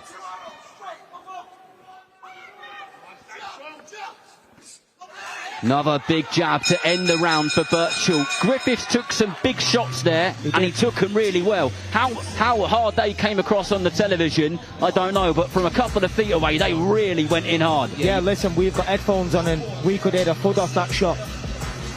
Was he hurt? We don't know, but it definitely stunned him momentarily anyway. Yeah, he's got a minute here now to recover from them. If they did do anything, they can't not have done anything. There was a few, about 2 or 3 heavy backhands there off Birchall. So, do you think for Birchall, he's got to keep believing in his ability? The confidence is there. We know he's a confident young man. I mean, you don't call yourself a sexy one without being confident, do you? But he's in the toughest fight of his career so far. Psychologically, he's got to believe in himself, hasn't he, to get through this and get the decision. Yeah, he has. He's got to believe in himself, and he's got a quality corner team. He's just got to listen to the instructions and follow it. Not do anything reckless, just stick to the plan, and the performance will come off that. I say that because Griffiths, for me and the team, they really are showing that they believe that they can win this fight. You can tell by the levels of noise coming out of the corner as both men return to the centre of the ring. And Birchall landing that straight left hand of his more often than not now. They're getting through, and the sweat bounces off Griffiths' head and glimmers in the brightness of the lights here. I think, like we were saying before, Birchall's good at this range here, but right then this shot's not getting caught, and this is where Birchall's good work's coming from. Solid shots from Birchall. Griffiths kind of waves him to come towards him, giving him the body language to say, yep, I'm up for this kind of fight. Throw some more. Yeah, Birchall's up in the pace here. You know, he's putting the shots together, and whether he feels something or he's seen something, I don't know. He's putting the pressure on Griffiths here. And Griffiths needs to start getting back to business in terms of throwing some punches, because Nelson's brother William is throwing more punches from ringside at the moment. Yeah, you can see the brothers at ringside. They're throwing every shot with him, and Griffiths is going to have to land something here to get Nelson's respect back, I think. Has last round taken anything out of him? He certainly hasn't come out with the tempo which he started the 2 previous rounds, and Birchall the man on the front foot. Birchall said in the press conference, I'm going to outbox him, outfight him, out everything him. As he slams in a big left hook there. Follows it up with a lead hook, straight left down the middle. Bit of blood running around Griffiths' nose here now. Griffiths back with some decent combinations of his own, both head and body, body and head, slamming in a left hook under the right elbow of Birchall. Comes back with a big bolo shot of his own. Yeah, he's through a lot this round, Birchall, but I think he hurt Griffiths with that backhand, and he's not looked as steady since, to be fair. I think Birchall will be chips away at the body now. Listen, this Griffiths is tough to the head, and you don't want to be punching yourself out in a way. I'm not saying he is, but I think you can work to the body, and then, you know, once the body starts folding, work to the head. Yeah, I think Griffiths is throwing a couple of sloppy shots as well at the minute. If Birchall can exploit that, you know, and come back with a neater work, he might catch him with something. Griffiths spitting blood out every 10 or 15 seconds. As we go into the last 25 seconds of this round. Definitely been a Birchall round, this one. Yeah, it's been a good round. As he soaks those ones up well, does Birchall, just out of range of the jab, and Griffiths just trying to establish that jab, isn't he? He is. He's reluctant to stay there and take him, you know, he answers back. Big shot. There's that lead hook yet again. What's the advice you're giving Nelson Birchall in that corner, Zach and Jack? I think he's doing well that round, you know, he's putting his shots together a bit better. I think he should keep the jab going in between a little bit more to offset Griffiths, and he won't really want to come back as eager, but no, it was a good round from Birchall, he's doing well. Yeah, I think that was a great round. I think Griffiths the round before finished off strong, and Birchall's finished off stronger there. I think he's put another dent in his armour. I think he's making him wilt a little bit. I think, like you were saying there before, Darren, Griffiths is snotting and spitting a lot of blood. Has he got a bit of breathing issues? Is he struggling with a bit of something there? I'm not too sure, but he's definitely struggling with some. Birchall stepped on the gas there, and I think he's reaped the water a bit.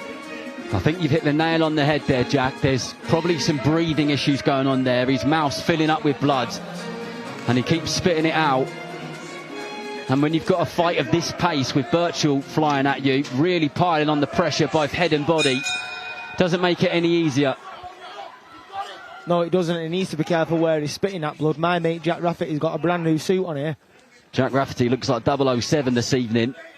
If you haven't seen the interviews in the prelims with Dev before, he looks $1 million. What happened to you, Zach? Yeah, he got caught at Primark before I went somewhere else. I pretended I didn't hear that, Darren. Meant to be mates. My apologies. Back to the boxing. As Griffiths constantly trying to keep Birchall thinking with that orthodox jab of his. Is again, Birchall comes forward and sneaks a left hand through the middle, and the sweat bounces off Griffiths' head once again. Loading up himself there, Griffiths. I think Griffiths has definitely had a bit of breathing problems there. I think he's picked up off before. He's spitting and snotting a lot. He's struggling with something. And I like there where Birchall landed a body shot there. He definitely wilted him. Yeah, he's a tough cookie though, this Griffiths. He's throwing back, he's coming back. He believes in his ability, and yeah, he's trying. It's a competitive fight. And actually, Birchall's adapted nicely to that kind of phone box style of fighting. Birchall can swing it himself. He won't mind being in there. He can box, he can move, he can go on the front foot. It's a top class fighter, so all the brothers. He's got a top class corner there looking after him. And what a fight is. I think he hurt him with a body shot then. But then again, Griffiths comes straight back. He did. He sunk a right hook into the body of Birchall himself, did Griffiths. Nice timing with the jab, makes Birchall miss with that hook, and Birchall back with a snappy jab straight on the forehead of Griffiths. Yeah, as Griffiths are throwing that jab, then Nelson was trying to time him with that lead right hook, which has been effective for him this fight, to be fair. Griffiths really listening to his corner. You can see him, he's acknowledging every instruction which they're giving him. He kind of looks back to them to nod to say, I've got it. Yeah, they want him to throw the body shots and put the pressure on Birchall.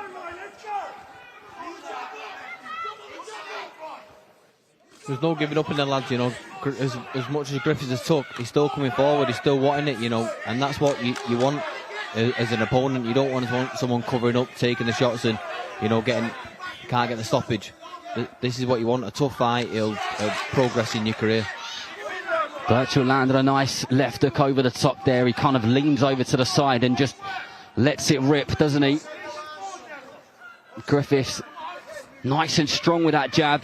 As these rounds go by, we wondered where this fight would be as we got into the later rounds and we approached the end of round 8. This is a place which Griffiths has been multiple times before and in proper dogfights, but Birchall looking all right. Yeah, he's looking well, you know, he still looks fresh. Griffiths is looking all right himself as well, and can I just say, we're going into round 9, that's flew by, hasn't it, them first 8 rounds there. It's a quality fight. Like Zach was saying there, quality fight. I've just noticed there, the referee's not had to do much, and that says a lot about a fight. You know, he's not had to break him up, the boys are boxing, the boys are fighting, and the referee's not had to interfere, and to me, that is a class fight. I know you're not scoring it round by round, but what's your gut saying in terms of who's winning this at the moment?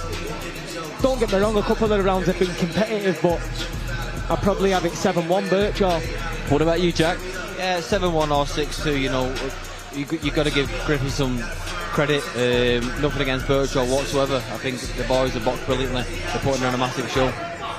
But these two at ringside are giving it to Birchall. How will the judges ringside score it? Will Nelson Birchall win his first title in this 10-rounder on this massive undercard? 2 rounds, 10-rounder on an undercard. It just shows how big this show is.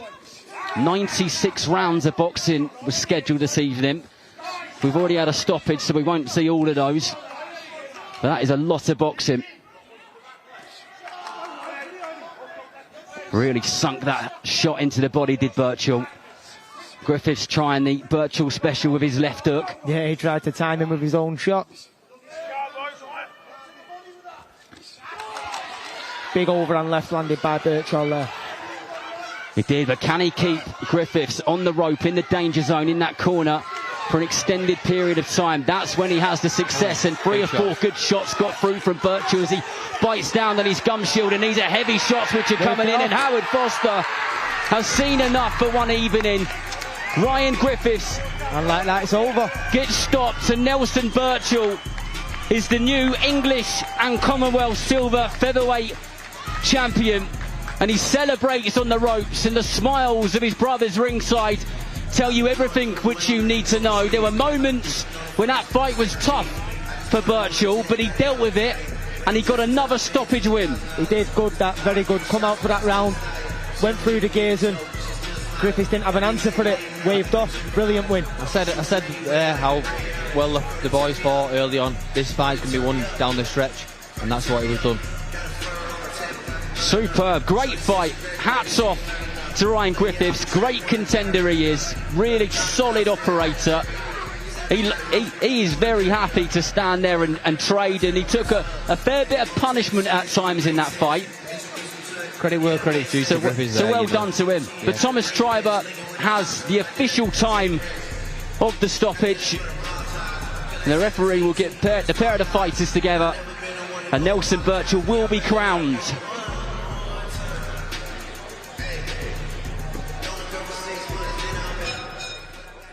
Ladies and gentlemen, here is the official time. 53 seconds of round number 9. Our referee in charge, Howard Foster, stops the contest. Therefore, your winner by way of technical knockout, still undefeated, and now the English and Commonwealth silver featherweight champion and winner of the British title eliminator, Nelson, the sexy one, Birchall.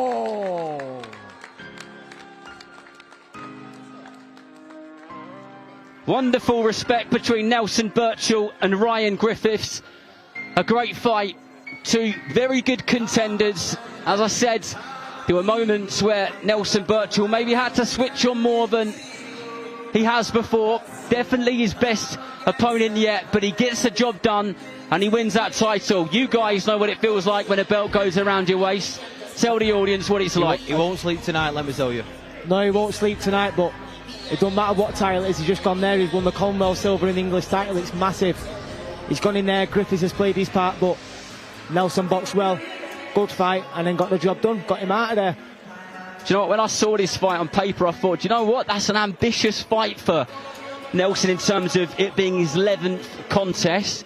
But I think it was matched really well, and so far, Jack, the career's being matched in a decent and considered way, isn't it? Yeah, in a great speed there. 11 fights, 2 titles against Griffiths. Credit where credit's due. That would have set Birchall up very well for his next fight and fights maybe after this one. It was a tough opponent, and that's what you need. Tough fights, big titles. Credit where credit's due to Birchall as well. Well done. To quote Birchall, Nelson Birchall, he said, "This doesn't just mean a lot to me, this means a lot to my team, my family, the people around me. They'll be loving every single second of this, won't they, Zach?" Yeah, of course they will. You can see how much it means. The brothers was celebrating before him, and he just won it. And you know, you see his mum there and his dad and the little babber and everything, and it's a great team. You know, they're in it together, and privilege to the family.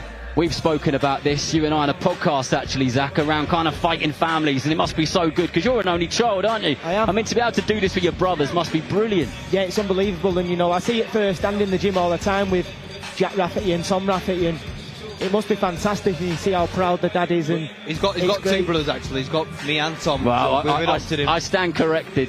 I got asked, did I want a brother? No, I got a dog. But Jack, when you see your brother fight, I was watching William at ringside. He was throwing more punches than Nelson at times. I'd rather fight myself than watch my brother fight, but only because I want to protect him. And you know, I know it's tough. Yeah, I've Nelson there saying it was tough, and that's what he needs. He'll pay him back later on in his career. That after that, saying thank you, Griffiths, for giving me that hard fight because I've learned so much off it. You've pushed me to a different level, and I can take that into my next fight. Well done to Nelson Birchall, who joins Dev Sani now. So over to him. well, look at this picture. And now, listen, I normally interview all three of you after one of your fights. There's never normally any belts. There are now. Nelson Birchall, congratulations. How are you feeling? Good, very good. I felt very good in there. He was a tough man. He kept trying to win. And to be honest, I thought he brought out the best of me. Do you feel like that's the sort of fight that you needed at this stage in your career? A little bit of a test in there to really earn these belts? Of course, I've just been 9 rounds, I've never been past 6. And it shows that I carry the power late too. Not just carry the power late, the stamina. I'm only 21. I'm going to get stronger, fitter, and the things I've learned off there to go into the next one is invaluable. You really put your shots together. It happened quite a few times actually in the fight where it looked like he was on the brink, but in that final round you put it all together nicely. Were you expecting to stop him tonight? Yeah, I'm a fighter, I expect to stop everyone. That's just my mentality. If someone's in my way, it's my job to move them out of it, and that's one out of the way. Keep ticking them off and ticking them off. That's exactly what you did. Leighton, William, Leighton, let me come to you first. I think you jumped up very, very high. You were jumping as well. I could hear you screaming, throwing every shot. Happy? Yeah, we've worked all our life to get here, you know, and it's not an overnight success, so we're over the moon, very, very proud of him, yeah. Proud big brother, William? Yeah, I'm over the moon, you know.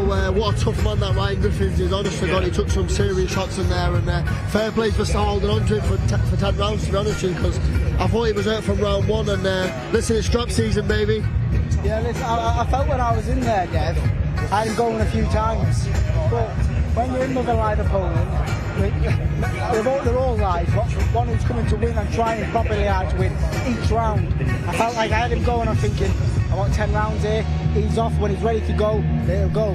And that's what happened. I put my shots together in the 9th round, or whatever round it was, and he was out of there. It's brilliant. It was a brilliant performance. It was brilliant to watch. And listen, you said something at the press conference.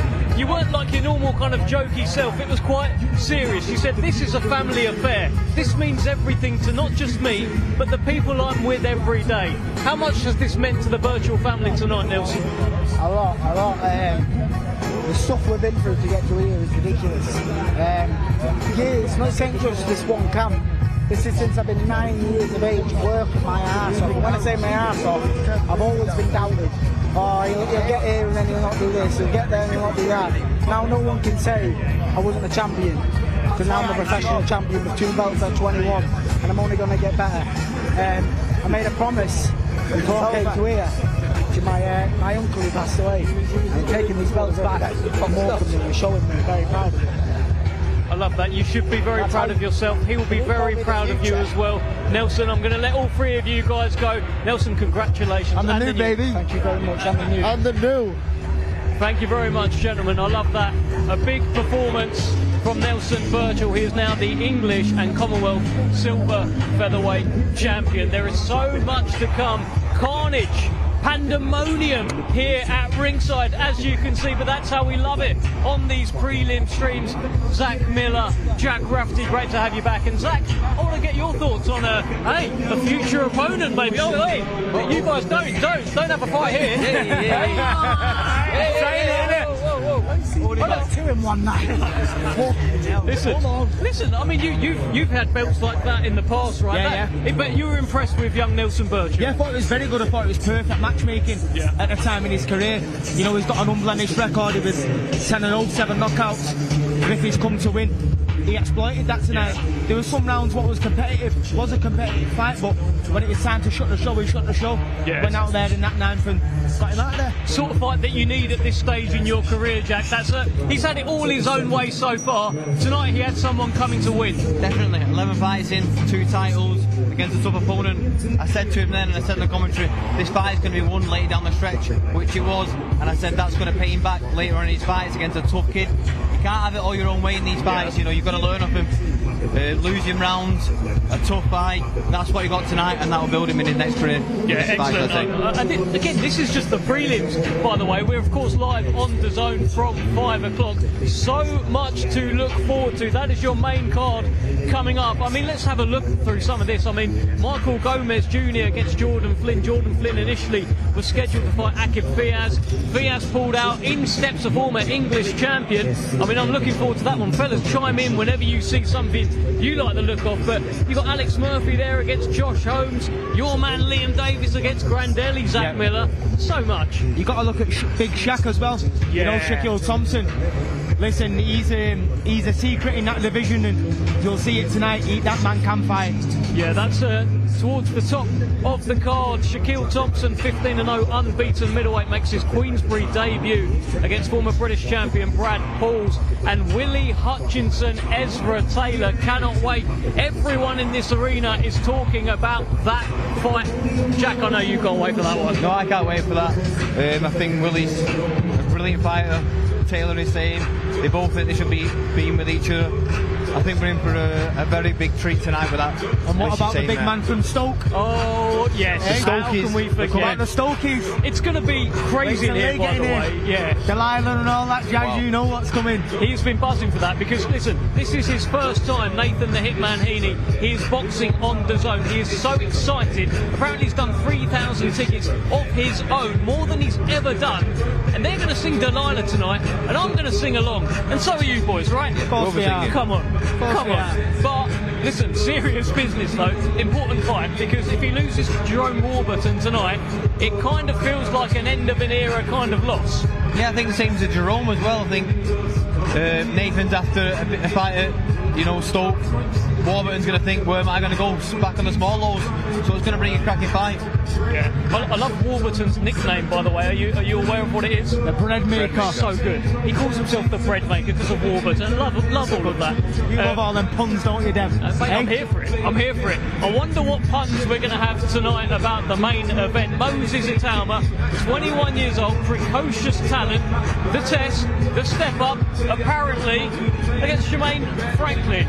Is it going to be a test, Jack Rafferty? I personally don't think so. I think his ring walk will be longer than the fight. No, you can't say that. I think that's what we're in for. I think this man's special. I've watched quite a bit of him. I like his aura, what he gives off. I like his belief, what he gives in himself. And I think tonight it's going to be a problem for Frank, because Moses' next opponent is going to cost a right load.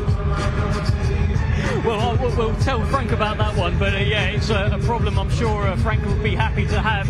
But goodness me, you're talking about how the ring walk's going to be longer. I think you're expecting the same sort of thing.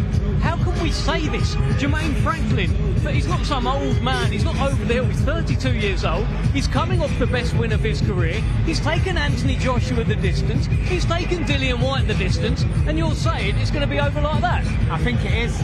I believe Moses is something special, and you're going to get some heavyweight action out of him for years and years to come, and he will become an household name. Wow. Okay, listen, final couple of things on you boys. So you're back here in 6 weeks' time. Big fight for you. Step up in weight against Echo Essuman. How are you feeling about this now? 6 weeks today. Tonight it's been nice sensing what arena it is. I'm going to be a part of a massive Queensberry show against the engine Echo Essuman. I'm excited, I'm ready for it, and I'm ready to do a job. And what's next for me? You described it earlier as engine versus engine, because you are kind of known for that as well. You don't stop coming forward. He's not going to go anywhere, right? So no. Something's got to give. He's fit and strong, I'm fit and strong. I've got an engine, he's got an engine. It's going to be a cracking fight, you know. I know what he gives, I know what I give.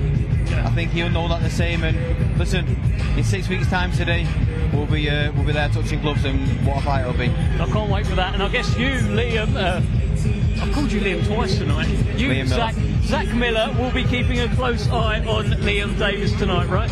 I will have a watch, but listen, I've got to focus on myself. Got to get myself back right. I'm always in the gym anyway. I've said to Frank, listen, I'll be in the best shape possible when I'm ready to come back, and yeah, I want titles as soon as I come back, and I want them big fights, and if the Davies fight's still there, I want that. I love it. I can't wait. Fellas, you've been great on commentary as well tonight. You've been really funny. You've been fantastic. Also funny as well. Great to suit them. Yeah, well done. Thank you very much. Well done. Thank you. Thank you for joining us. That is the prelims all said and done now. The Magnificent Seven ride again tonight, and ride for the first time live on the global home of boxing, DAZN. The main event, if you don't know by now, you should know. Moses Itauma, 21 years old, deemed as the future of the heavyweight division, steps up tonight against Jermaine Franklin from America. Jermaine Franklin says he's not just here to ask him a few questions, to take him a few rounds. He is here to stop the hype train and become the face of American heavyweight boxing. Head over to the zone right about in a few minutes and go and find out what's going to happen. We'll see you next time. Bro, see that guy I've shown you? Ah, what guy now, man? Bro, out of all the guys that I've shown you, this guy here, he's the truth. I'm telling you. Okay. He's like, I don't even know what he's like, bro. He's just different. Slow down. I'm telling you, bro. This guy here, he's generation. No cap. So what, is he like Messi, Ronaldo? What's he like? This ain't no Messi versus Ronaldo type of debate. He is him, I'm telling you. He's kind of young though, no? So what? So are you. So am I. So is your mom. It doesn't matter. Real ones know. I said it first. What do real ones know? Are you blessed? Trust me. Just like all of his opponents. Push. There you him.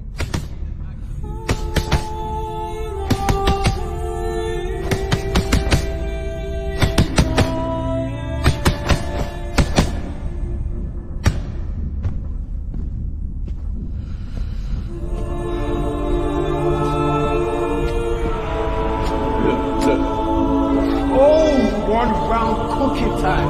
Gas mark, man. Cool. I can't lie, he's lightning. He's got this heavyweight scene pattern. He's crazy. You can't lay a glove on this guy. I'm telling you, this is him. Now.